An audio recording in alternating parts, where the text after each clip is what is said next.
Hello my dear student, आज हम करेंगे क्लास 9 का चैप्टर नंबर 5 जिसका नाम है state and society up to 1000 CE. CE मतलब सेंचुरी।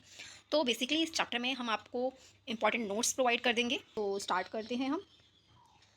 जो हमारा ये फर्स्ट टॉपिक है, अगर एक मैं इसका ओवरव्यू दूँ आपको, तो इस चैप्टर में हम बेसिकली पढ़ने वाले हैं। इसमें बताया गया है कि जो अर्ली इंडिया था, अर्ली इंडिया से लेके जो फर्स्ट मिलीनियन पीरियड है, सेंचुरी है, उसकी 20 तक के टाइम पीरियड में क्या हो रहा था, सोसाइटी कैसे डेवलप हो रही थी, कैसी इकोनॉमिक कंडीशन थी, क्या कोई डेवलपमेंट हो रहा था या नहीं था, ठीक है, उन सब के बारे में जानेंगे। तो कुछ हमारे पास सोर्सेज हैं, जैसे कि कुछ लिटरेरी सोर्स जो हमें ये प्रोवाइड करते हैं, एविडेंस देते हैं हमें कि हाँ उस टाइम पे ये सब था। हमारे पास लिटरेरी सोर्स और आर्कियोलॉजिकल एविडेंस दोनों से ही हमें पता चलता है कि कैसे उस टाइम पे सोसाइटी सर्वाइव कर रही थी, क्या स्ट्रक्चर था, क्या पॉलिटिकल कंडीशंस थी। ठीक है, तो जैसे कि एक एग्जांपल दिया गया है ऋग्वेद, जो कि हम पढ़ेंगे, जो कि लिटरेरी सोर्स है। ठीक है, अगर हम पॉलिटिकल डेवलपमेंट की बात करें तो इसमें बेसिकली हम पढ़ेंगे कि किन बेस्ड जन्स एंड कुलास के बारे में पढ़ेंगे।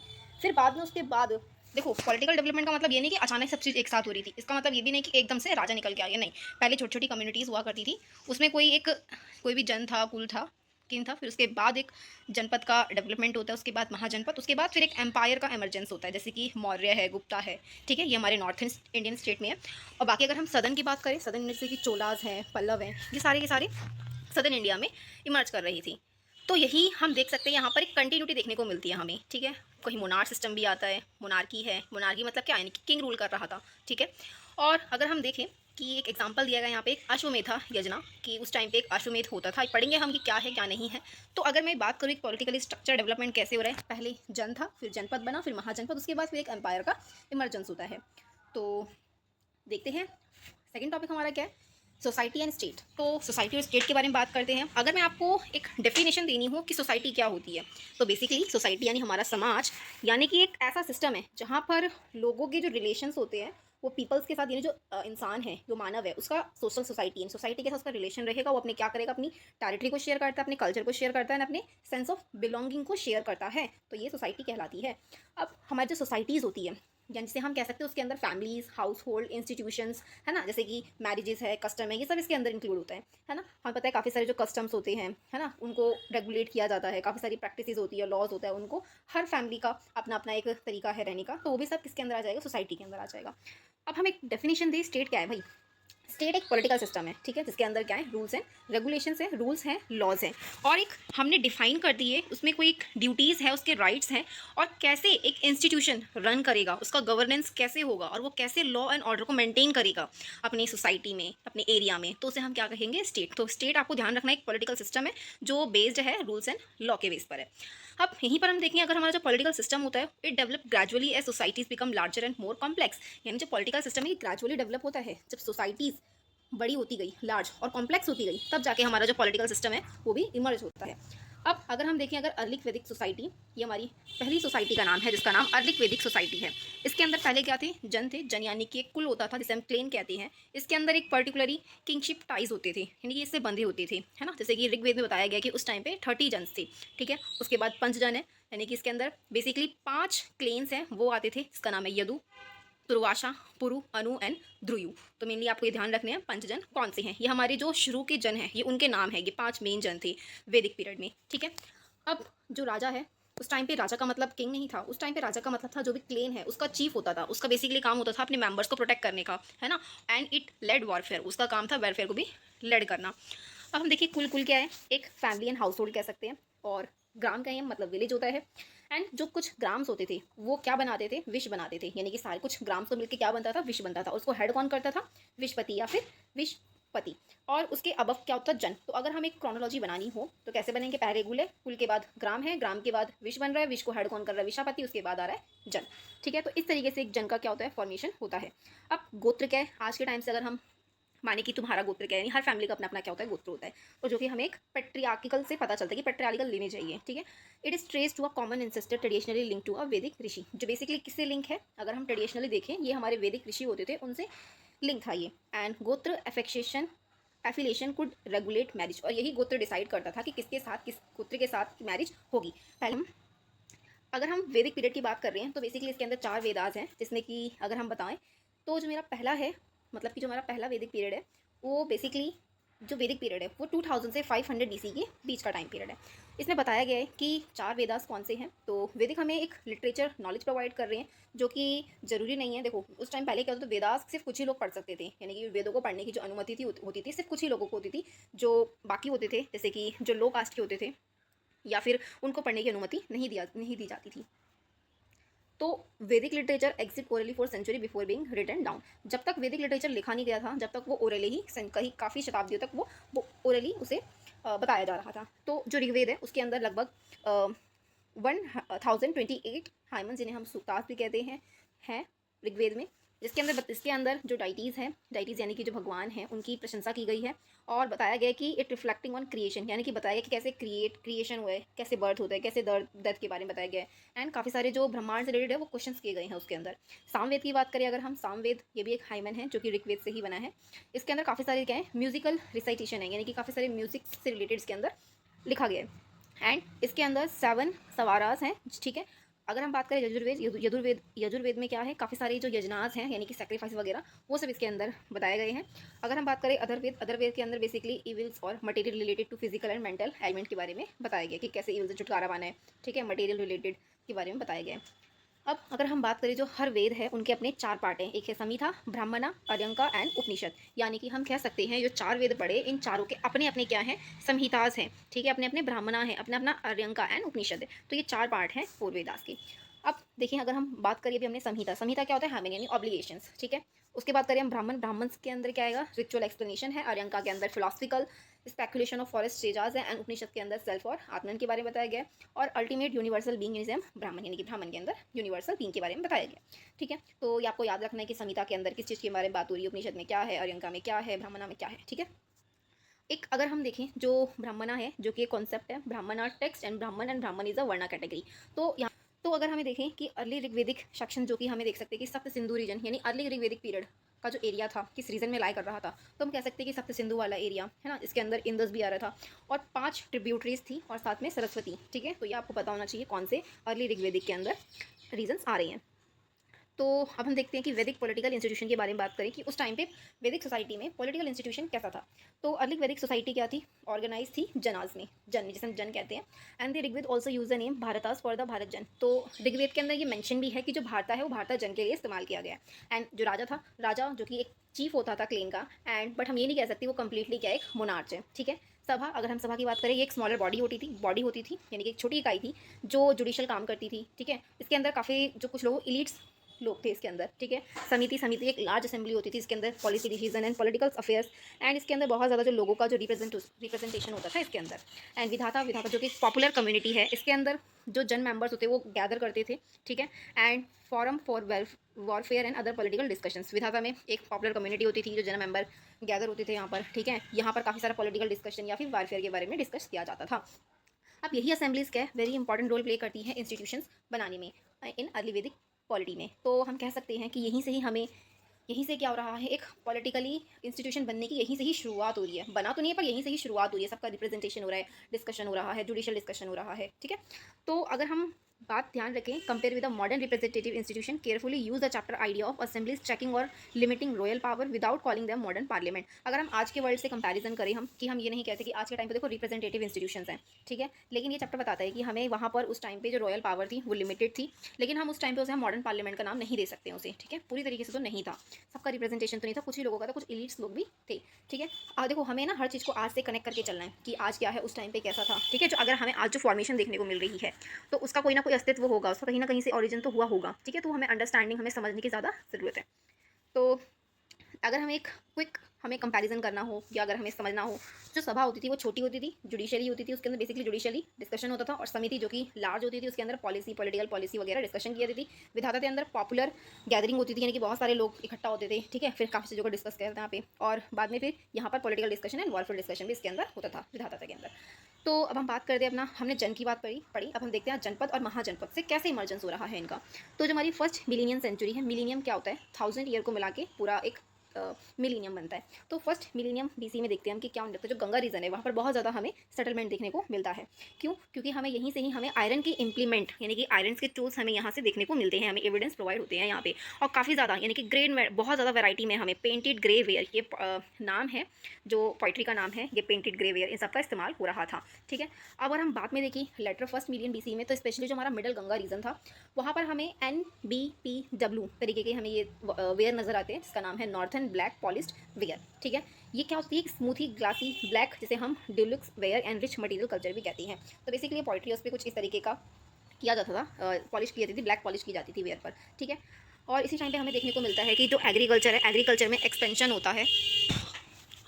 और इसी टाइम पे क्या होता है, एग्रीकल्चर बहुत ज़्यादा एक्सपेंड हो रहा था। क्यों? क्योंकि देखो यहाँ पर आयरन का एविडेंस मिला है, यानी कि आयरन का इस्तेमाल करने लगे लोग। ठीक है, तो आयरन से काफ़ी ज़्यादा टूल्स बनाए गए। ठीक है, उसका इस्तेमाल एग्रीकल्चर में किया जाने लगा। तो अब एग्रीकल्चर एक्सपेंड होगा तो उससे आउटपुट भी क्या होगा, इंक्रीज होगा। और वैराइटीज़ क्रॉप जैसे कि पेडी, उनको सबसे ज़्यादा ग्रो किया गया। ठीक है, ऐसा क्यों? Because iron implement were use. अब जनपद का मीनिंग क्या है? जनपद का मीनिंग ये है, it literally means where a jana first set its feet approx 1000 से 600 BCE transition from kingship identity to a territorial identity.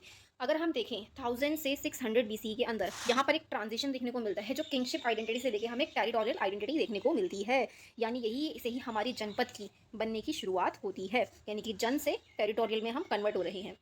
ठीक है, अब क्या हो रहा था कि लैंड पर कंट्रोल कर रहे थे, है ना, एग्रीकल्चर प्रोडक्शन हो रहा था, ट्रेड रूट इमर्ज हो रहे थे, एनकरेज, और बहुत ज़्यादा जो एडमिनिस्ट्रेशन सिस्टम था वो कॉम्प्लेक्स होता जा रहा था। ठीक है, अप्रॉक्स अगर हम 600 BC या 300 सी में देखें तो एक महाजनपद का हमें इमर्जेंस देखने को मिला। तो हमारी जो लार्ज पॉलिटिकल यूनिट्स थी देन अ जनपद इमर्ज, यानी कि एक बहुत बड़े अमाउंट में या बहुत लार्ज नंबर में हमें एक पॉलिटिकल यूनिट दिखाई देती है महाजनपद में। ठीक है, तो महाजनपद एक बेसिकली क्या है, ये लार्ज जनपद है, यानी बड़े बड़े एरियाज का एक रीजन होता था, उसे हम महाजनपद कहते हैं। तो उस टाइम पे 16 महाजनपद है, जैसे कि ये नाम बताया, जैसे कि अंगा है, चेदी है, अवंती है, अश्मका है, काशी है, मला है, व्रजी है, मगध है। तो ये सारे के सारे क्या है, 16 महाजनपद हैं। आपको पता होने चाहिए उस टाइम पे कितने महाजनपद थे। और उसमें से एक सबसे पावरफुल जो रीजन था, महाजनपद था, वो था मगध। क्यों? क्योंकि इसकी लोकेशन क्या थी, बहुत ज़्यादा स्ट्रैटेजिक थी और ये बहुत ज़्यादा फर्टाइल प्लेन था, और यहाँ पर एक स्ट्रॉन्ग रूलर थे यहाँ पर। ठीक है, and it expansion led toward the Maurya empire, और यहीं से ही हमारे जो मौर्य एम्पायर होता है यहीं से ही इमर्ज होता है। ठीक है, तो अभी हमने देखा कैसे जन बना, फिर जन से जनपदा, फिर जनपदा के बाद महाजनपद बनते, फिर महाजनपद के बाद एम्पायर में कन्वर्ट देखने को हमें मिलता है। ठीक है, तो अगर हम बात करें अपना रीजनल पॉलिटिक्स, यानी कि हर जो एरियाज़ है उनकी पॉलिटिक्स कहती थी। ठीक है, तो अगर हम बात करें नॉर्थन इंडिया में क्या थे, राज्य थे, मोनार्कल स्टेट कह रहे थे, और रिपब्लिकल स्टेट भी थे कुछ, जिसे हम गण या फिर संघ भी कहते हैं, यानी कि गण और संघ भी कहा गया है। तो ध्यान रखना है, नॉर्थन इंडिया में 2 स्टेट चल रहे थे, मोनार्क और रिपब्लिक। मोनार्क क्या होता है, जहाँ पर किंग का रूल होगा, रिपब्लिक में जहाँ पर लोगों का रूल होता है। ठीक है, जैसे कि गण और संघ। और अगर हम लेटर वैदिक कल्चर में देखते हैं कि गंगा प्लेन एरिया है वो और ज़्यादा एक्सपेंड हो जाता है। ठीक है, और यहाँ का जो मेन सेंटर है वो और भी ज़्यादा क्या होता है, मेन अगर हम देखें पहले के कंपैरिजन में देखते हैं, यहाँ पर और भी ज़्यादा गंगा प्लेन एक्सपेंड हो जाता है। ठीक है, पहले के मुताबिक अगर देखें तो अब सातवाना एम्पायर, जो कि डेक्कन एरिया में ये था, ये एम्पायर वहाँ को उसको फॉलो करता है, मौर्यन एम्पायर। उसके बाद फिर नियरली 5000 साल से लेकर 2nd century BC and 3rd century तक ये रहता है। ठीक है, तो सातवां एम्पायर ध्यान रखना है उसकी, ये बेसिकली ढक्कन एक रीजन है, वहाँ पर था ये। ठीक है, अगर हम सदन की पॉलिटिक्स देखें, मेंशन अगर अशोका के इंस्क्रिप्शन में बताया गया कि कैसे चोला, जिसे हम लोअर कावेरी रीजन में है, और पांड्या जो कि ताम्रपारनी एंड वेगी वैलीज में था। ठीक है, एंड केरला पुत्रा चेरा इन केरला एंड सत्या पुत्रा इन नॉर्थन तमिलनाडु। तो ये हमारे कुछ सदन पॉलिटिक्स कुछ रीजन से मेंशन किए गए हैं कि कैसे चोला, पांड्याज, ये सब सदन में इमर्ज हो रहे हैं, कि सदन इंडिया में जिनको हमें इमर्जेंस देखने को हमें मिला। अगर हम अर्ली तमिल किंगडम की बात करें, जो शुरुआती जो तमिल यानी कि देखो जो हमारा सदर्न एरियाज़ है वहाँ पर इनका इमर्जेंस होता है, कुछ एम्पायर वो इमर्ज हो रहे हैं, जैसे कि चेराज है, चोलाज है, पांड्याज हैं, ये हमें शुरुआती दौर में हमें देखने को मिलते हैं। इनके कुछ एम्बलम भी हैं, जैसे कि फिश है, टाइगर है एंड बो है, यानी कि जो चेराज है वो बो को फॉलो करते थे, एंड जो चोलाज है उनका टाइगर सिंबल था, और पांड्याज उनका जो एम्बलम था वो फिश था।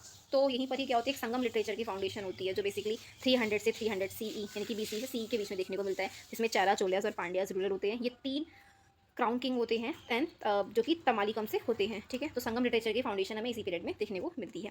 अब जो संगम पोएम्स हैं ये बताते कि यहाँ का जो रीजन था बहुत ज़्यादा फर्टाइल था, राइस हो रहा था यहाँ पर। ठीक है, एम्बिशियस रूलर थे, वैदिक यजनास जो कि लिंक करता था एपिक ट्रेडिशंस थे। तो हमें कंफ्यूज नहीं होना है कि do not confuse early Tamil kingdom with later imperial Chola, Cheras and Pandyas kingdom. तो हमें कंफ्यूज नहीं हो रहा है, अर्ली तमिल किंगडम अलग है और बाद के जो चोलास, चेराज, पांड्यास है वो अलग है, वो अर्ली में है और बाद में उनका लेटर इमर्जेंस होता है। ठीक है, अब हम देखते हैं किंगशिप, उनकी ड्यूटीज़ क्या थी, इनके आइडल्स क्या थे। ठीक है, अगर हम देखें 6th सेंचुरी में जो हमारे रूलर्स थे जिन्हें हमने टाइटल दिया राजा महाराजा और सम्राट का हम टाइटल देते हैं रूलर्स को। अर्थशास्त्र हमें बताता है कि a king must be energetically active so offer also work energetically and governance need cooperation. Arthashastra में बताएगी कि एक किंग को एनर्जेटिक होना चाहिए, एक्टिव होना चाहिए, है ना, अपने वर्क के प्रति उसे एनर्जी रहनी चाहिए उसके अंदर, है ना, और अपने गवर्नेंस को कॉपरेट करने की उसे ज़रूरत है। अब यजुर्वेद में बताया गया कि जो किंग है, किंग को जो जज करना है वो भी स्ट्रॉन्ग तरीके से करना है, ठीक है, और उसे फेयरली तरीके से उसको रूल करना है, ठीक है, अपनी कंट्री को प्रोटेक्ट करना है। अगर कोई विपदा आ जाती है तो उसे अपना लोगों की उसमें सहायता करनी है। महाभारत है, इसमें शांति पर्व के बारे में बताया गया है, ठीक है, हमें एथिकल कंडक्ट यानी कि एथिक्स अंदर होना चाहिए किंग के अंदर, जस्टिस करे वो, और जो बाकी है उनके प्रति कोई ना कोई जो रिस्पॉन्सिबिलिटीज़ है वो निभाए अपनी, ठीक है। तो किंग की जो रिस्पॉन्सिबिलिटीज़ है including protection from external threats, यानी किंग की रिस्पॉन्सिबिलिटी ये भी थी कि वो जो बाहर से जितने भी थ्रेड्स थे, ठीक है, उनको प्रोटेक्ट करके रखना है, और जो इंटरनल डिसऑर्डर है उसे मेंटेन करके रखना है। अपना जो एडमिनिस्ट्रेशन है वो जस्टिस यानी कि जस्टिस की फाउंडेशन करनी है, यानी कि जस्टिस को देखना है कि हर जगह न्याय हो। एंड जो किंगशिप होता है वो जनरली हेयर, बट कुछ सोर्सेज बताते हैं कि जो किंग है वो इलेक्टेड होते थे और बाद में उन्हें एक्सपेल कर दिया जाता था। And royal authority was not always absolute, जरूरी नहीं कि जो रॉयल अथॉरिटीज़ है वो एब्सोलूट नहीं हुआ करती थी, ठीक है।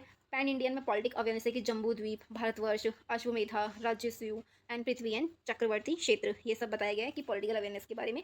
एंड जो अर्थशास्त्र है बताता है कि कैसे Prithvi as the area between the Himalaya and the sea, यानी कि जो पृथ्वी है वो हिमालय और सी के बीच का एरिया है, एंड इक्वेटेड इट विथ चक्रवर्ती क्षेत्र, जो इक्वेटेड कर रहा है चक्रवर्ती क्षेत्र के साथ, and domain of universal Paramount ruler, और जहाँ पर एक डोमिनेंट रूलर है जो उसे वहाँ पर रूल कर रहा है। जैसे एग्जाम्पल दिया गया चेरा के रूलर नेडून जरल अर्डन, जो बताते हैं डिस्क्राइब किया गया कि इन्होंने क्या करा, हिमालय को जीता, यानी एरिया था आसपास का, उसको विन करते हैं। बाद में जो राजेंद्र फर्स्ट है उसको वो यूज़ करते हैं Gangaikonda to commemorate northern conquest. Same यही राजेंद्र फर्स्ट जो कि एक, ये देखो ये सदर्न रूलर है, यानी कि जो साउथ में संगम साधन के रूलर हैं वहाँ पर ये अपना रूल कर रहे थे, और साथ में ये काफ़ी सारी नॉर्थन रीजन है उसको कन्क्वेस्ट कर रही थी। तो सप्तांग एंड काउंसिल ऑफ मिनिस्टर में देखते हैं हम क्या है। जो कौटिल्य है हमारे, कौटिल्य ने एक थ्योरी जिसका नाम है सप्तांग थ्योरी। तो इसके अंदर बेसिक बताते हैं कि जो स्टेट है, स्टेट के अंदर 7 कंस्टिट्यूएंट हैं। जैसे कि अगर हम पहले की बात करें स्वामी यानी कि मीन्स उसका है किंग, अमर्त्यास को हम काउंसलर कहते हैं, और इसके मिनिस्टर या फिर हाई ऑफिशियल्स। उसके बाद जनपद है, जैसे हम एक टेरिटरी कह रहे हैं या फिर पॉपुलेशन कह रहे हैं। उसके बाद दुर्ग है जिसके अंदर फोर्टिफाइड टाउन एंड सिटीज़ है, इसका मतलब कोश का मतलब ट्रेजरी है एंड वेल्थ है। एंड 6 दंड मतलब defence and law and order है। एंड मित्र का मीन्स अलायंस है, ठीक है। तो ये आपके 7 सप्तांग है जिसको बताया गया कि एक स्टेट के अंदर ये सारी चीज़ें होती हैं। तो अगर हम बात करें मंत्रिपरिषद क्या होता है, ये काउंसिल ऑफ मिनिस्टर होती है। इवन आज ही हम इसका रेलेवेंस देख सकते हैं। क्या होती है council of minister? Small body of Elder statesman advising and supporting the king. ऐसी काउंसिल होती है, ये एक स्मॉल बॉडी होती है जिसमें जो कुछ लोग होते, मिनिस्टर्स होते थे, वो किंग को एडवाइस करते थे और सपोर्ट करते थे, ठीक है। अब कुछ मेंबर्स होते थे जैसे कि ट्रेजर होते थे इसी के अंदर, चीफ टैक्स कलेक्टर होते थे, chief legal adviser and commander in chief, ये भी उस टाइम पर मिनिस्टर वहाँ पर अवेलेबल थे। अगर हम बात करें, अशोका इंस्क्रिप्शन में मेंशन है कि जो काउंसिल होती थी जब वो डिसीजंस लेती थी, मतलब अगर एम्परर एब्सेंस है तो जो डिसीजंस लेती थी वो काउंसिल लेती थी, ठीक है। कहने का मतलब ये है कि अशोका इंस्क्रिप्शंस के रिकॉर्ड में मेंशन है कि अगर एम्परर एब्सेंस है तो उसकी एब्सेंसेस में जो काउंसिल होगी वो डिसीजंस देगी, ठीक है। जो शो करता है कि in exceptional case the council could act independently in some interest. कहने का मतलब ये है कि ज़रूरी नहीं है कि जो सारे डिसीजंस है वो काउंसिल ही लेगी। कभी कभार क्या होता था, जो काउंसिल होती है वो इंडिपेंडेंटली पब्लिक इंटरेस्ट के लिए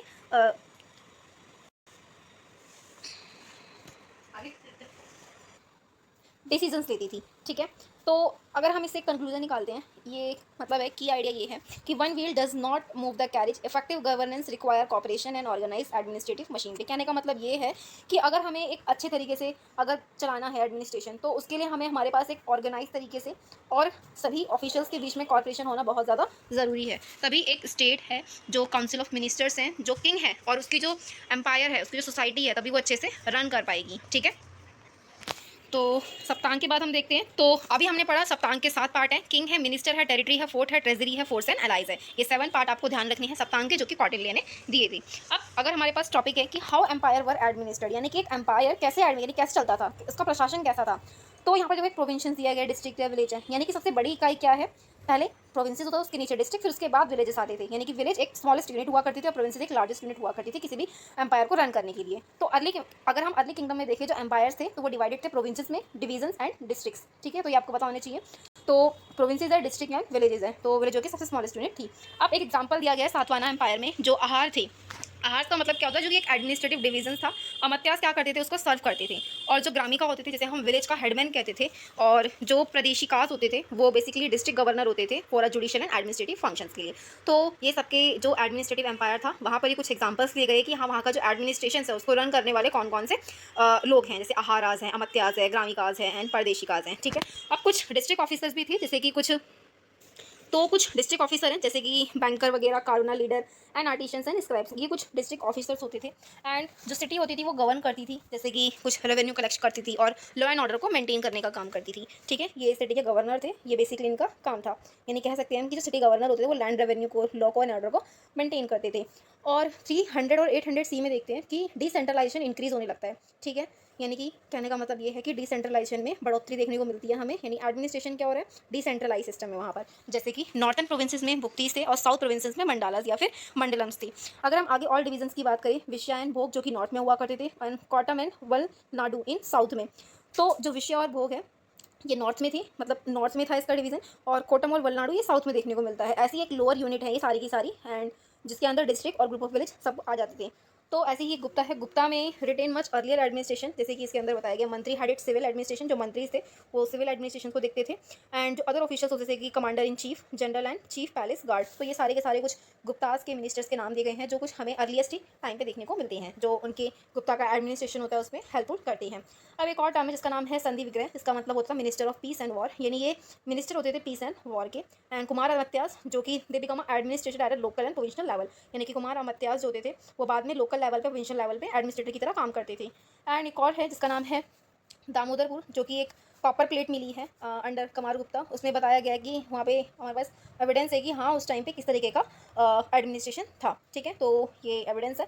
तो अगर हमें कहा जाए कि किस तरीके से एडमिनिस्ट्रेशन वर्क कर रहा था, तो फर्स्ट लेवल पे थे प्रोविंसेस, उसके बाद डिवीज़न, उसके बाद डिस्ट्रिक्ट एंड विलेजेस थे। ठीक है, तो इस तरीके से जो हमारा पूरा का पूरा एडमिनिस्ट्रेशन डिवीज़न था वो इस तरीके से डिवाइड किया हुआ था।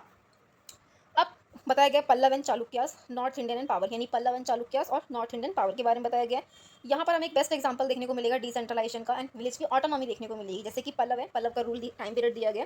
बेसिकली यहाँ पर सेंट्रलाइज मोनार्की थी और डिसेंट्रलाइज लोकल गवर्नेंस, यानी कि मोनार्की लेवल पे सेंट्रलाइज है और लोकल लेवल पे डिसेंट्रलाइज है। ठीक है, जैसे कि बताया गया प्रोविंसेस है, डिस्ट्रिक्ट एंड तालुक्स एंड विलेज, यानी इस लेवल पे डिसेंट्रलाइजेशन लोकल गवर्नेंस था। अब एक नाम है जिसका नाम है ब्रह्मदेव विलेज। यहाँ पर tax free land grant to village, यानी कि ये ऐसी लैंड होती थी जो ज़मीन दी जाती थी वो टैक्स फ्री होती थी। ठीक है, यानी विलेजेस को दी जाती थी। बेसिकली ये एक ब्रह्मदेव विलेज इसी का नाम है। तो ऐसे ही पल्लवा विलेज है जिसके अंदर काफ़ी सारी असेंबलीज होती थी। दे हैड अ वरियम्स, इसके अंदर वरियम्स होते थे, स्मॉल कमेटी होती थी जो बेसिकली क्या काम करती थी, इरिगेशन और गार्डन और टेम्पल मैनेजमेंट का काम करती थी। वहीं दूसरी तरफ हम चालुक्य को देखो, वो भी मोनार्की है और प्लस डिसेंट्रलाइजेशन देखने को मिलता है यहाँ पे इनके एडमिनिस्ट्रेशन में, और विलेज क्या है, ऑटोनॉमस है। ठीक है, and Chalukya give land grant to Brahmin settlement called Agraharams. तो जो चालुक्यास थे उन्होंने क्या करा, ब्राह्मण्स को रहने के लिए क्या दिया करते थे, वो लैंड दिया करते थे। ठीक है, लैंड ग्रांट जिसे हम अग्रहम कहते हैं। ऐसे ही हमें Aihole and Badami develop into a centre of learning, और यही चालुक्य के टाइम पीरियड में जो आई होल है और बदामी जो ये रीजन है, ये एक सेंटर ऑफ लर्निंग की तरह इमर्ज होते हैं। सेम अगर हम गुजारा प्रतिहारा के बारे में बात करें, जो कि हमारे नॉर्थन और वेस्टर्न इंडियाज में ये थे 8 से लेके 10 सेंचुरी के बीच में। और इस टाइम पे जो कन्नौज था एक ही मेन इंपॉर्टेंट रोल प्ले कर रहा था एज अ पॉलिटिकल सेंटर की तरह। ये इसी के लिए, इसी एरिया के लिए बहुत ज़्यादा क्या, कन्नौज एंड प्रतिहारास के बीच में, है ना, और गुजर प्रतिहारास के बीच में हमें कॉन्फ्लिक्ट देखने को हमें मिलता है। तो एक स्ट्रगल होता है जिसका नाम होता है tree parted struggle for Kannauj के लिए होता है। इसके अंदर गुजर प्रतिहारास, पालाज एंड राष्ट्रकूट जो कन्नौज के लिए स्ट्रगल करते हैं। एंड यही किंगडम जब कंबाइन हो जाते हैं मोनार्की के साथ, और उसको वो क्या करते थे, डिसेंट्रलाइज प्रोविंसेस में कन्वर्ट करते थे। ठीक है, और तो हम कह सकते हैं जो किंगडम है वहाँ पे monarchy, decentralise provinces, district, village, ये सब देखने को हमें इसका गवर्नेंस दिख रहा है। एक जो किंगडम है सिर्फ एक तरीके का रूल नहीं है, वहाँ पे मोनार्की भी है, डिसेंट्रलाइजेशन भी है ना, डिफरेंट लेवल पे जैसे डिस्ट्रिक्ट एंड विलेज लेवल पे पावर क्या डिवाइडेड है। तो जो विलेज थे वो तो एक रिमेन ही रहते हैं, स्मॉलेस्ट यूनिट रहती है, लेकिन जो लार्जली क्या होते हैं, ये सेल्फ रिलायंट होते हैं unit of infrastructure and social welfare and education. तो ये था तुम्हारा इस टॉपिक में। अगर हम बात करें अगर इंपीरियल चोलास के बारे में, जिसमें एक पूरा बोलिए पोलाई का नाम है, जिसमें हम देखेंगे कि विलेज एक सेल्फ गवर्नमेंट की तरह रोल करता है। तो हम देखते हैं इंपीरियल चोलास जो कि 9 से 11 सेंचुरी के बीच में होता है। एंड इसके बारे में हम देखेंगे कि कैसे एडमिनिस्ट्रेशन और रेवेन्यू सिस्टम बहुत अच्छे तरीके से रन कर रहा था। अगर इसके स्ट्रक्चर की बात करें तो पहले मंडलम थे जिसे हम प्रोविंसेस कहते हैं, उसके बाद वलनाडु आते हैं जिसे हम डिस्ट्रिक्ट कह रहे हैं, उसके बाद नाडु है, जो ग्रुप ऑफ विलेजेस होता था उसके बाद, और इंडिविजुअल विलेजेस। यानी ये स्ट्रक्चर है जो इंपीरियल चोलास में जो हमारा जो एरिया था यानी रीजन था उसको इस पार्ट में डिवाइड किया गया था। ठीक है, यानी कि सबसे टॉप लेवल पे मंडलम होता था और लास्ट में विलेज होते थे, यानी से हम उर कहते हैं। ठीक है, यही village councils and assemble settle dispute and manage local affairs. यही जो विलेज काउंसिल होती थी ये छोटे छोटे डिस्प्यूट को मैनेज करने का काम करते थे और छोटे मोटे जो लोकल अफेयर्स होते थे उनको मैनेज करने का काम करती थी। अगर इनकी बात करें काम करने की, बेसिकली काम क्या था इनका, तो यही असेंबलीज रेवेन्यू कलेक्शन करती थी, लैंड मैनेजमेंट का काम, इरिगेशन का, रोड कंस्ट्रक्शन का, रिकॉर्ड मेंटेन का और अदर जो भी लोकल एडमिनिस्ट्रेशन होता है उसका काम ही मेंटेन करके रखती थी। अब एक एग्जांपल है जो हमें एविडेंस मिला है Uttaramerur inscription of Parantaka first 10th century से, जो ये बताता है कि वहाँ पर ये बताया कि विलेज गवर्नेंस कैसे होता था। एक जो कि एक टेम्पल का नाम है वेकुंड परमुनल टेम्पल इन कांचीपुरम, यहाँ से हमें ये उत्तर मेरू इंस्क्रिप्शन मिला है और ये हमें बताता है कि वहाँ पे जो विलेज गवर्नेंस था उसके बारे में डिस्क्राइब किया गया है। एंड कुडोवोली जो कि एक बैलेट पोर्ट सिस्टम था, and name of eligible candidate were written on palm leaf and placed in a large pot. यानी कि इसमें क्या था कि जो भी एलिजिबल कैंडिडेट होते थे उसके नाम पाम लीफ पे लिखे जाते थे और उसे एक बड़े से पॉट में रखा जाता था। ठीक है, at a gathering public gathering, a young child drew the leaf one by one to select a representative. The draw was visible to the community after a temple.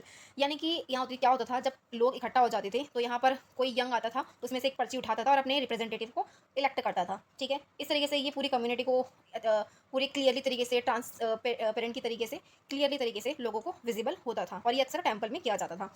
जो भी रिप्रेजेंटेटिव होते थे they were divided into variyam and जिसे हम specialise committee कहते हैं। जो representative थे वो वरियम्स में डिवाइडेड थे, जैसे कि tank and irrigation, justice and tax collection and responsibilities, ये सारी इनके पास रिस्पॉन्सिबिलिटीज होती थी वरियम्स के पास। ठीक है, अगर हम एक एथिकल पॉइंट की बात करें तो candidate were expected to have a honest earning and a pure mind. जो कैंडिडेट होता था वो माना जाता था कि वो क्या है, एक ऑनेस्ट है और उसका जो माइंड है एकदम प्योर है। ठीक है, तो ये हमने पढ़ा इंपीरियल चोलास के बारे में। अब बात करते हैं हम एथिक्स, धर्म एंड सामत्वा एंड रीत।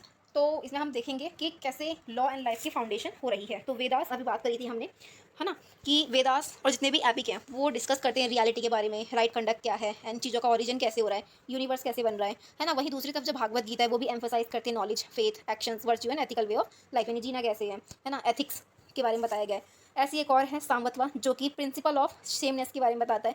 मीन्स जो all the bodies are made up of the same matter and consciousness, यानी जितनी भी चीज़ें हैं धरती पर वो सब की सब किसी एक सेम मैटर से बनी गई हैं और consciousness is understood as a manifestation of supreme consciousness. तो सामत्वा का मतलब पता होना चाहिए क्या होता है, is the principle of sameness. And वैदिक डिस्क्रिप्शन के अंदर जो कि कनेक्ट करता है कॉन्शियसनेस के साथ सत्य को, यानी कि जो भी कॉन्शियसनेस है यानी कि वो सत्य यानी कि रियल, ट्रू और राइट के बेस पे होगा, यानी कि उसके बेस पे कनेक्शन है।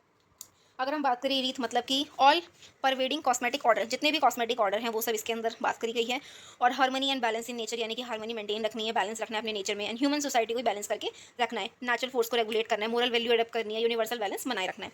एंड धर्मा इज जो कि क्लोजली लिंक है जस्टिस के साथ यानी न्याय के साथ। तो dharma does not simply means religious. इस चैप्टर में हम ये नहीं देखेंगे कि सिर्फ धर्म का मतलब क्या है रिलीजन, यानी कि हम ये नहीं कह सकते धर्म धर्म का मतलब को हम सिंपली हम रिलीजन से नहीं जोड़ सकते। इसका मतलब होता है duty, obligation, rights and moral conduct. तो dharma is a way of life, धर्म एक जीने का तरीका है जो हमें एथिकल वैल्यूज जिसके अंदर सेंट्रल लेवल पे होती है, यानी कि सेंटर होती है और जहाँ पर लोग अपनी ड्यूटीज़ को फुलफिल करते हैं अपने रोल एंड रिस्पॉन्सिबिलिटीज़ के अकॉर्डिंग। वहीं दूसरी तरफ अगर हम बुद्धिस्ट धम्मा के अकॉर्डिंग देखें जो कि एक Pali and equivalent to Sanskrit dharma and express similar ethical principle. वहीं बुद्धिस्ट धम्मा जो कि सेम बात कर रहा है पाली लैंग्वेज में है एंड जो बताता है कि कैसे हमें एथिकली प्रिंसिपल्स को फॉलो करना चाहिए। और अशोका एडिक्स के उन्होंने प्रमोट किया कि मोरल कंडक्ट को, फैमिली रिस्पेक्ट करनी चाहिए, एथिकल बिहेवियर अडेप्ट करना चाहिए एंड नॉन वायलेंस रखना चाहिए एंड कंपेशन की फीलिंग होनी चाहिए। ठीक है, वही उत्तर मेरू जो हमें बताता है कि elections rule link public officers with honest earning and purity of mind. Uttaramerur जो कि हमें इंस्क्रिप्शन के लिए बताते हैं कि जब भी हमें अगर इलेक्ट करना है किसी भी पब्लिक ऑफिसर्स को तो वो उसका जो वो एकदम ऑनेस्ट होना चाहिए। ठीक है, on purity of mind presence होनी चाहिए। तो good person, good ruler, ideal means work for the welfare of all beings, यानी अगर हम किसी भी पर्सन को इलेक्ट कर रहे हैं अगर वो हमारा आइडियल है तो उसका मतलब ये है कि वो अपनी सोसाइटी के लिए काम करे, ऑल बींग्स के लिए काम करे। ठीक है, अब हम देखते हैं वर्ण और जाति के बारे में बात करें तो इसमें हम देखेंगे कि बहुत ज़्यादा कॉम्प्लेक्सिटी की वजह से जो वर्ण एंड जाति है उसका इमर्जेंस देखने को मिलता है। तो बात करते हैं हम कि अगर हम बात करें अर्ली वैदिक टेक्स्ट में तो वहाँ पर कोई सोशल स्टेटस की बात नहीं करी है ना, कोई भी स्ट्रिक्टली फिक्स नहीं था बाय बर्थ। तो आइडेंटिटी इन्वॉल्व सब ग्रुप, यानी कि जब क्या होता है बस आइडेंटिटी इन्वॉल्व होती है सब ग्रुप्स के अंदर से कि रीजन्स के बेस पे, विलेज, गोत्र, लैंग्वेज एंड स्पेशली ऑक्यूपेशन के बेस पे था, ना कि बर्थ के बेस पे। ठीक है, यानी कि सोशल स्टेटस जो था यानी किसी का भी जो सोशल स्टेटस डिफाइन करेगा बाय बर्थ नहीं था बल्कि उसके ऑक्यूपेशन से, उसके ऑक्यूपेशन से ज़्यादा था। ठीक है, but occupation were flexible and mobile at this stage. Rigveda में डिस्क्राइब किया गया है कि जो family with a point physician and grinder of pond, यानी बताया गया कि जो ऋग्वेदा में बताया कि जिस फैमिली में वो बॉर्न हुआ है वो वही काम करेगा। ठीक है, एंड अर्लीस्ट रेफरेंस दिए गए हैं जैसे कि जिसका नाम है पुरुषुक्ताज एंड बुक 10 ऑफ ऋग्वेदास में भी इसका हमें रेफरेंस देखने को मिलता है। एंड ब्राह्मण्स जो बता रहे हैं कि कैसे स्टडी ऑफ, यानी कि ब्राह्मण बताते थे कि कैसे वेद को पढ़ना है, कैसे समझाना है, ठीक है, यदि उन्हें परफॉर्म करना है कोई भी यजनास वगैरह, and they give and receive दान, ठीक है। राज्य ने इसका जो कि है क्षत्रिय, जो कि इसका काम है जस्टिस, वेलफेयर एंड प्रोटेक्शन को मेंटेन करके रखना, है ना। तो ये सब हमारे क्षत्रिय के काम। तो उसके बाद वैश्य, कौन इसके अंदर आते थे एग्रीकल्चर करने वाले लोग, पेट्रोलिज्म, ट्रेड, है ना, स्टडी करना, and they also perform ritual and charity. लेकिन जो शूद्रास थे, they were expected to assist the other one, यानी इनका बेसिकली काम होता था जो बाकी वर्ण है उनको असिस्ट करने का काम था। And they also engage in, जरूरी नहीं है बट ये एग्रीकल्चर में भी, एनिमल हस्बेंड्री में भी, ट्रेड में और आर्ट में भी इन्वॉल्व थी। तो जो वर्ण है, वर्ण was a functional division in this chapter framing knowledge highest then political power then wealth flexibility and later reduces, यानी कि जो वर्ण है एक फंक्शनल डिवीजन की तरह काम करता है, फ्रेम कर रहा है। जो नॉलेज होगी वो हाईएस्ट के पास है और पॉलिटिकल पावर भी उसी के पास है, साथ में वेल्थ भी, ठीक है। लेकिन जिसके पास ये सब नहीं है वो लो कास्ट में आ गया, यानी कि लो वर्णास में आ गया, ठीक है। अब कुछ जैसे जातीज होती है, डेवलप होती है थ्रू इंटर मैरिज के थ्रू, माइग्रेट करने की वजह से, ठीक है, जिसको हम कहते हैं वो एंडोगोमस हो गई। एंड टेरिटोरियल डिफरेंस देखने को मिलता है ना। तो वर्ण हमने पढ़े 4 थे, वर्ण पढ़ा, 4 जातीज, उनका कोई फिक्स नंबर नहीं था। वो हम ये नहीं कह सकते कि हाँ कि सिर्फ इतने ही है वर्ण, ठीक है, जातीज इतनी ही है, उसमें और भी ज़्यादा हमें डिफरेंस देखने को मिलता है। तो जो एंडोगेमी का मतलब होता था कि जो भी ग्रुप है, सोसाइटी है, ट्राइब है, वो अपनी ही कम्युनिटीज़ में क्या करता था, शादी करते थे, तो उसे हम एंडोगेमी कहते थे। और एक्सोगेमी किसी बाहर से करना, ठीक है, तो उसे हम एक्सोगेमी कहते थे। ठीक है तुम्हारा। अब अगर हम बात करें social mobility and family and life stages के बारे में, इसमें हम देखेंगे कि कैसे एक सोसाइटी हमारी चेंज हो रही है। तो वन और jatis they are not always rigid, यानी कि जो वन और जातीज थी वो शुरुआत से नहीं देख सकते, मतलब शुरुआत से वो रिजिड नहीं थी, ठीक है। It consider social mobility exit, यानी कि सोशल मोबिलिटी एग्जिट करती थी। अगर हम एग्जाम्पल लें, अगर नंदाज एंड मौर्य, शुंगा, सातवाहना, वकाटकास, गुप्तास एंड पुष्यभूति, इसके अंदर हम देख सकते हैं बहुत ज़्यादा क्या है, डाइवर्स सोशल बैकग्राउंड है, ठीक है। एक मेंदोसौर स्टोन इंस्क्रिप्शन से बताता है कैसे कि silk weaver guild migrated from Lata in Gujarat to Dashapura in Madhya Pradesh की, बताया कि कैसे सिल्क वीवर जो गिल्ड होते थे, गिल्ड कुछ लोगों का ग्रुप होता था, मर्चेंट ग्रुप को हम गिल्ड कहते थे, वो माइग्रेट हो जाते हैं गुजरात में, गुजरात से लेके मतलब गुजरात से मध्य प्रदेश में वो माइग्रेटेड हो जाती हैं। And they member also had skill in archery, इनके जो मेंबर्स होते थे वो स्किल होती थी उनके पास आर्चरी की, एस्ट्रोलॉजी की, अदर ऑक्यूपेशन में, ठीक है। अगर हम देखें कराई तलाई, जो कि कॉपर प्लेट मिली है इंस्क्रिप्शन में, बताता है कि कैसे ब्राह्मण एज अ लैंड मैनेजर, यानी ब्राह्मण जो होते थे वो लैंड मैनेजर की तरह वर्क करते थे, ठीक है। अब जो संगम तोलपक्यम मेंशन करती कि कैसे अरसार, यानी कि जो किंग है, वनीगर है, ट्रेड जिन्हें मर्चेंट कहा गया, वेला यानी फार्मर, अंतनार मतलब ब्राह्मण, ये सब इनमें हमें मेंशन देखने को मिलता है कि हाँ इस तरीके के क्या थे, डिवीजन देखने को मिलता है हमें। एंड पट्टिना पलाई डिस्क्राइब मर्चेंट्स, यानी कि ये हमारे पास सोर्स है, ये बताता है मर्चेंट्स के बारे में, बताता है सॉल्ट मेकर्स के बारे में, फिशर्समैन, आर्टिशन, इन सब के बारे में बताता है कि कैसे ये इंटरैक्ट हैं, they were interacted in a dynamic trade orientation society. और अगर हम देखें फैमिली स्ट्रक्चर्स की बात करें हम, तो पहले कुल है, फिर ग्राम है, फिर विषय जय, यानी फैमिली इस तरीके से ही रन करती थी। एंड गोत्र जो था वो कि वो पेट्रियार्कल लिनेज के बेस पर ही था, यानी कि गोत्र जो फादर का गोत्र होगा वही पूरी फैमिली का ही होता था, यानी कि फादर का ही डिसाइड करता था कि गोत्र क्या होगा। एंड 4 आश्रम थे उस टाइम पे, जैसे ब्रह्मचार्य कहा गया, गृहस्थ कहा गया, एंड वानप्रस्थ एंड संन्यास। एंड 16 संस्कार थे जो बताया गया है। एंड 4 पुरुषार्थ थे जिसमें धर्म, अर्थ और काम, मोक्ष, ये सब हैं। And artha is a desirable end when guide by dharma and social welfare. तो अब हम देखते हैं रोल ऑफ वुमेन, यानी कि वुमेन की कंडीशंस क्या थी, वुमेन क्या रोल प्ले कर रही थी। तो वैदिक पीरियड में देखें अगर जो वुमेन थी, they have a high status था इनके पास, ठीक है। वुमेन काफ़ी सारे स्कॉलरली और लर्निंग रिचुअल्स, चैरिटी और रेसेस एंड सोशल गैदरिंग में पार्टिसिपेट करती थी, ठीक है। बट वुमेन सेज यानी कि जो वुमेन सेजेस होती थी, साधु जो होते थे, ठीक है, वो भी क्या करते थे, वो भी ऋग्वेदिक हायमेट से पार्टिसिपेट करती थी, जैसे कि नाम बताए गए इसमें से एग्जाम्पल जैसे अपाला है, ठीक है, एंड घोष एंड लोपामुद्रा, ये नाम है वुमेन सेजेस के। एंड वैदिक गॉडेस कुछ होते जैसे कि वैदिक गॉडेस का नाम है जैसे कि Usha and Aditi, they also have a, इनकी अपनी एक पोजीशंस थी, ठीक है। वुमेन रोल ऑल्सो फ्लक्चुएटेड, लेकिन ओवर द टाइम क्या होता गया, जो वुमेन्स का रोल है वो भी फ्लक्चुएटेड होता रहा, ठीक है। सोशल स्टेटस इनका डिक्लाइन हो गया, पॉलिटिकली कंडीशन भी चेंज हो गई, but women continue contributing to social household management, लेकिन जो वुमेन का काम वही था, हाउस होल्ड मैनेजमेंट का काम, एग्रीकल्चर का, क्राफ्ट एंड रिलीजियस प्रैक्टिसेस का। अब गुप्ता वकाटकास के लिटरेचर में बताया गया है, फीचर एजुकेटेड फीमेल कैरेक्टर के बारे में बताया गया, जैसे कि प्रभावती गुप्त बताया गया कि कैसे वो एक इशू करती है land grant in her own name, यानी कि बताया गया कि women appear as a donor, यानी कि जो वुमेन है वो एक डोनर के एज अ अपीयर हो रही हैं, ठीक है। हमें ये पोस्ट मॉडर्न के टाइम में भी देखने को मिल सकता है। तो जो संगम लिटरेचर है, जैसे कि वुमेन, संगम लिटरेचर जैसे कि वुमेन है, प्लांटेड है, वीडिड है, हस्गैंड, विडोन and paddy, reared, cattle, spun, यानी कि ये सब काम कर रही है वुमेन्स, ठीक है। इंपॉर्टेंट अगर हम देखें कि जो ऐसे कि इंपॉर्टेंट वुमेन के नाम जैसे कि अव्यार है, वैनी कुकरत्यार है, वुमेन बार्ड्स एंड डांसर्स, ठीक है, they were women bards and dancer थी। चोला इंस्क्रिप्शन से बताया गया कैसे Sembiyan and Mahadevi supported temple building and religious institutions. Chola inscription में बताया गया कि कैसे सैम्बियाना और महादेवी जो थी टेम्पल्स की बिल्डिंग में और रिलीजन इंस्टीट्यूशन में अपना इंपॉर्टेंट रोल प्ले करती थी। तो अब देखते हैं रिलीजियस लाइफ कैसी थी, यानी भक्ति। देखिए तो अगर हम वैदिक Pantheon was not rigidity and hierarchical. पहले टाइम पे देखिए कि जो वैदिक टाइम पीरियड में इतनी ज़्यादा रिजिडिटी नहीं थी और ना ही तो हायरार्कियल था, लेकिन डिफरेंट डाइटीज उस टाइम पे अवेलेबल थी, ठीक है, डिफरेंट हाइमेंस थे और अपनी अपनी क्या थी, हर किसी डाइटीज की सुप्रीमसी थी। Deities were invoked through prayer and yajnas with offering often a made a sacred fire, यानी कि डाइटरीज को बुलाने के लिए उनको प्रेयर किया था, ये काफ़ी सारे सेक्रीफाइसेस करे जाते थे, ठीक है। एंड वैदिक religions were closely connected with the nature, यानी जो वैदिक रिलीजन था वो सबसे ज़्यादा नेचर के साथ कनेक्ट, जैसे कि सन, रेन, फायर, अर्थ, इन सबके साथ कनेक्ट था। लेकिन वहीं अगर हम मिडल और फर्स्ट सेंचुरी में देखें तो हमें बहुत अच्छे से दिखाई देता है कि यहाँ पर they choosing a non attachment and aesthetic wandering life, यानी कि इसी टाइम पर हम देखते हैं कि यहाँ पर एक नॉन अटैचमेंट वाली लोग जो हैं इसको अडप्ट करने लग जाते हैं और एस्थेटिक लाइफ को अडप्ट करते हैं। तो जैसे कि एक टर्म है, इसका नाम है परिव्रकाजका, इसका मतलब है वंडर यानी भिक्षु, one who live by begging, यानी ऐसा पर्सन जो बेगिंग करके अपना जीवन चला रहा है, ठीक है। ऐसी एक और नाम है जिसका नाम है श्रमाना, वन हु स्ट्राइव्स। ऐसे गौतम बुद्ध ऐसे महावीर है, बहुत कुछ इन्फ्लुएंसर थिंकर है, वो भी इन्होंने क्या करा, रिनेंस कर दिया, रिनेंसिएशन करा, ठीक है।